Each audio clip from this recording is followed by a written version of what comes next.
अस्सलाम वालेकुम नाजरीन, आपका मेज़बान चौधरी अख्तर फारूक में हो, एडिटर निदाई किसान। आज फिर लाइफस्टॉक के फार्म LES भुने की रिसर्च इंस्टीट्यूट है, ये एनिमल्स के हवाले से है। यहाँ पर डॉक्टर बुरहान आज़म इसके इंचार्ज हैं, वो रिसर्च डॉक्टर हैं और उन्होंने यहाँ पर बहुत काम किया हुआ है। अगर कोई आज से 5 साल पहले यहाँ पर 7 साल पहले विज़िट करता तो वो देखता और आज के देखा और ज़मीन आसमान का फ़र्क था। आज यहाँ पर जानवर सेहतमंद और आउटपुट दे रहे हैं। आज का जो हमारा मौजू है वो ये है कि जो जानवर जब हमल होता है और उसके बाद उसकी परवरिश करनी है, उसको इस प्रोसेस से गुजरने के लिए ज़्यादा से ज़्यादा नकदावर बनाने के लिए, उसका ज़्यादा फ़ायदा लेने के लिए उसको जो जानवर दूध देने के बाद खुशक हो जाते हैं उसको हम बेच देते हैं। हालांकि ये बहुत बड़ी गलतियां हैं। हम वो क्या गलतियां करते हैं और वो क्या काम जो नहीं करते वो हमें क्या करने चाहिए, ये सब कुछ आज के मौजू में डॉक्टर बुरहान आज़म बताएंगे। अस्सलाम वालेकुम डॉक्टर साहब। डॉक्टर साहब क्या हाल है? माशाल्लाह जी, आपके जानवर ये बता रहे हैं, इनकी सेहत बता रही है, आपने बड़ी मेहनत की हुई है, अल्लाह ताला आपको इसका अजर दे। आप बताइए कि मेरा आम फार्मर इस मामले में अपने जाती जानवरों से क्या गलती करता है, उनको किन एहतियाती तदाबीर का इख्तियार करना चाहिए, ज़रा वो बताइएगा। बिस्मिल्लाहिर्रहमानिर्रहीम। अस्सलाम वालेकुम। आम फार्मर के हवाले से सबसे ज़्यादा इशू यही है कि हमारा फार्मर जो है वो अनएजुकेटेड है। मैं बार बार यही कहता हूँ कि लोगों को बेचारे को पता है, शौक़ बहुत है, चीज़ों का पता नहीं है कि मैनेज कैसे करना है, कैसे नहीं करना है। मेरे पीछे आप जितने भी जानवर देख रहे हैं ये सब प्रेग्नेंट भैंसें हैं। ये तकरीबन कोई 2 महीने बाद, कोई 3 महीने बाद, कोई 4 महीने बाद इन्होंने बच्चा देना है और ये हमने अलग की हुई हैं, इनकी अलग से केयर कर रहे हैं हम, ताकि इनकी बॉडी कंडीशन जो है वो ज़बरदस्त हो जाए। हामला भैंस कहते हैं कि बाद लोग पूछते हैं कि हमने जानवर ड्राई करना है तो जानवर ड्राई कैसे करें, दूसरा बच्चा देने से कितने दिन पहले हम जानवर को ड्राई करें। गाय के अंदर जो स्टैंडर्ड माना जाता है वो कहते हैं कि जानवर कम से कम 60 दिन आपका ड्राई होना चाहिए। भैंस के अंदर मैं कहता हूँ कि आप तकरीबन 2 महीने और ज़्यादा दें, कम से कम 4 महीने भैंस को आप खुश्क रखें, उसको अच्छी खुराक दें। अच्छी खुराक से मुराद क्या है? सब्ज़ चारा है, तूड़ी है, ये पेट भर के दें। उसके अलावा आप सिर्फ 1.5 से 2 किलो वंडा डाल दें इसको, ताकि उसके बॉडी रिजर्व जो हैं वो अच्छे तरीके बन जाएं। अब कुछ लोग क्या करते हैं, कुछ लोग कहते हैं कि हमारी भैंस इतना दूध दे रही है, अभी भी उसका इतना दूध है, और किसी को 2 महीने है बच्चा देने में, किसी को 1 महीना है बच्चा देने में, किसी को 3 महीने है बच्चा देने में।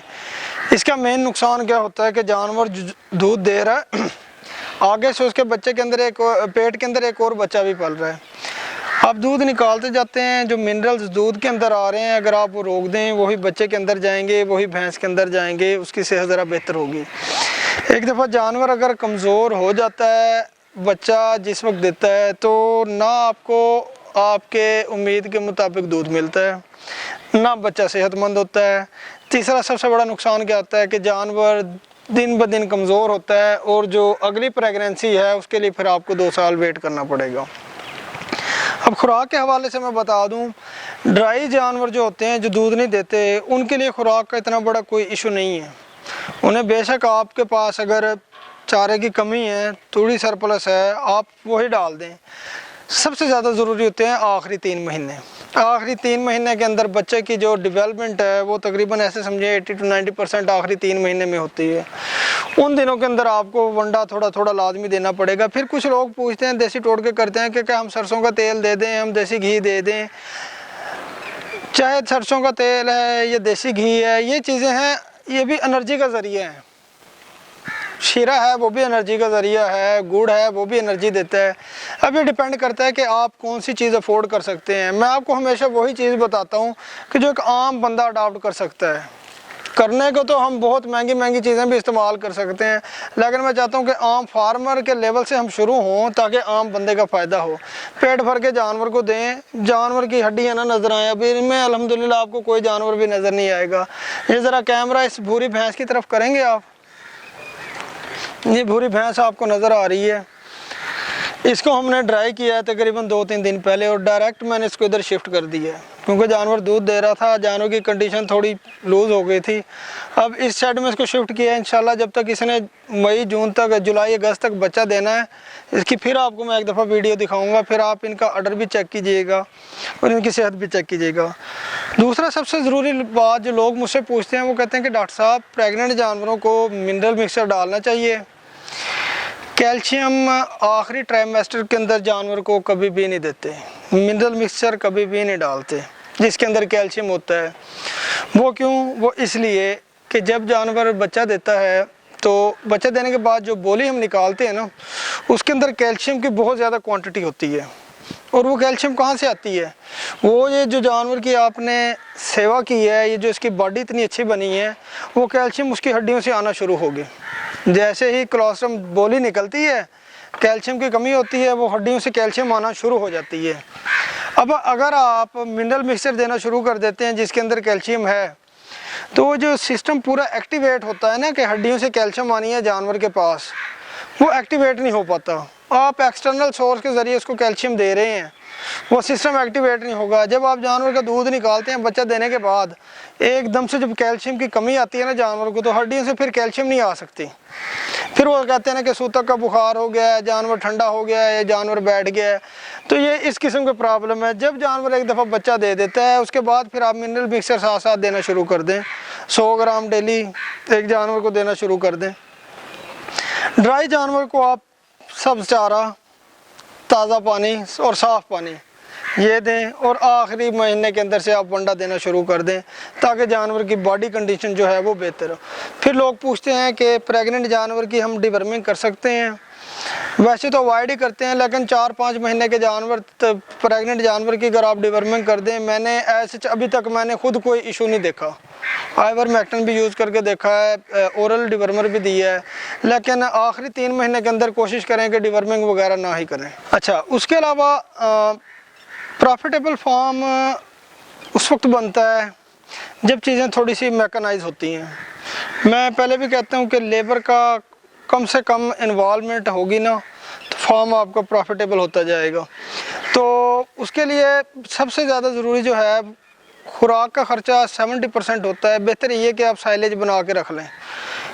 एक दूध वाला जानवर जो है वो तकरीबन 35, भैंस जो है वो 35 से 40 से ज़्यादा, मतलब है 40 किलो से ज़्यादा साइलेज खा लेती है।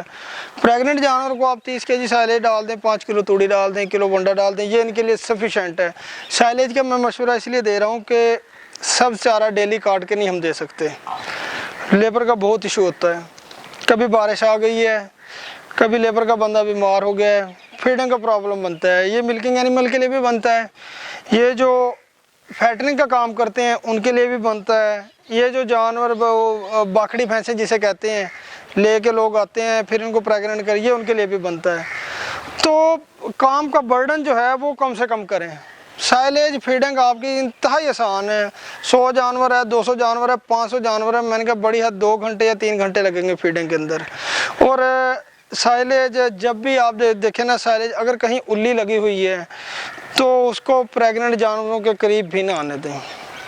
फंगस लगे हुए, कुछ लोग खल के अंदर टुकड़े इस्तेमाल करते हैं, रोटी टुकड़ा, साइलेज या उल्ली जिसे फंगस जो लगी होती है, कोई चीज़ भी प्रेग्नेंट जानवरों को कभी भी ना दें, क्योंकि बहुत जल्दी इसका जिगर के ऊपर इफेक्ट पड़ता है, जिगर सूज जाता है और जानवर ऐसे समझें कि दिनों के अंदर ही एक्सपायर हो जाता है। क्योंकि मेरे पास, मैं पिछले 7-8 साल से इस फार्म पे हूँ, एक दफ़ा एक जानवर एक्सपायर हुआ था और मुझे दुख इस बात का है, तकरीबन 35 से 40 किलो का बच्चा था उसके पेट में। बिल्कुल सुन, फंगस वाली चीज़ें ज़रा साइड पे रखें। साइलेज सबसे ज़्यादा ज़रूरी है किसी भी डेयरी फार्म को प्रॉफिटेबल बनाने के लिए, क्योंकि उससे आपका लेबर का ख़र्चा भी कम हो जाता है, आपका टाइम भी बच जाता है। लेबर का ख़र्चा बचेगा, टाइम बचेगा, फीडिंग में आसानी होगी, आपके लिए मैनेजमेंट में आसानी पैदा होगी।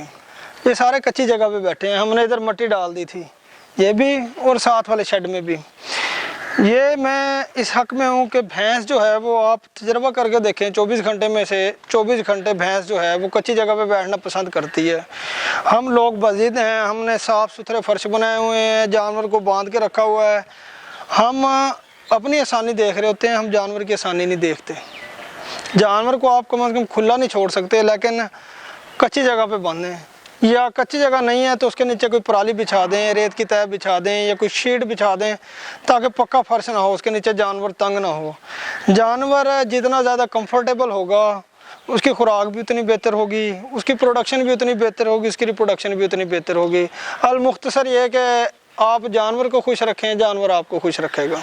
जज़ाकल्लाह। जी, कुछ सोचिए अपने लिए, कुछ जानवर के लिए सोचिए। यही हमारा नारा है और यही हमारा अमल है। आपने डॉक्टर बुरहान मौज़म की बातें सुनी, खौफ आ रहा है कि कितनी ख़तरनाक गलतियां किसान करता है, अंदाज़ा नहीं है। अंडरवेट बच्चे पैदा होते हैं, जिसको पंजाबी में हम बोलते हैं सतमाए। और जो बच्चे अंडरवेट पैदा होंगे उन्हें बाद में ग्रोथ क्या देनी है? ये गलतियां कब होती हैं? जब आप लालच में होते हैं। वो सारी बातें आपने गौर से सुनी, नहीं समझ आई, वीडियो को दोबारा देखिएगा। इन ख़तरनाक गलतियों से बचिए। ये आप बहुत बड़ा जुर्म कर रहे हैं, अखलाकी तौर पर भी और जानवरों के साथ भी। आपकी अवेयरनेस नहीं थी, आपको अवेयरनेस दे दी है। ये निदाई किसान टीवी का आपसे वादा था कि आपको हमने अवेयरनेस देनी है, एजुकेशनल वीडियो देनी है। हम इस पर अमल करते रहेंगे इंशाल्लाह। फिर जब तक हम कोई ऐसी नई वीडियो नहीं लाएं, जब तक आप हमारे नई वीडियो का इंतज़ार कीजिए। इंशाल्लाह फिर मुलाकात होगी। आपका बहुत बहुत शुक्रिया। आप निदाई किसान टीवी को सब्सक्राइब भी कर रहे हैं, लाइक भी कर रहे हैं और शेयर भी कर रहे हैं। ये आप पर फ़र्ज़ ऐन है। इंशाल्लाह आप फिर मुलाकात होगी। किसान जिंदाबाद, पाकिस्तान पाइंदाबाद। पाइंदाबाद।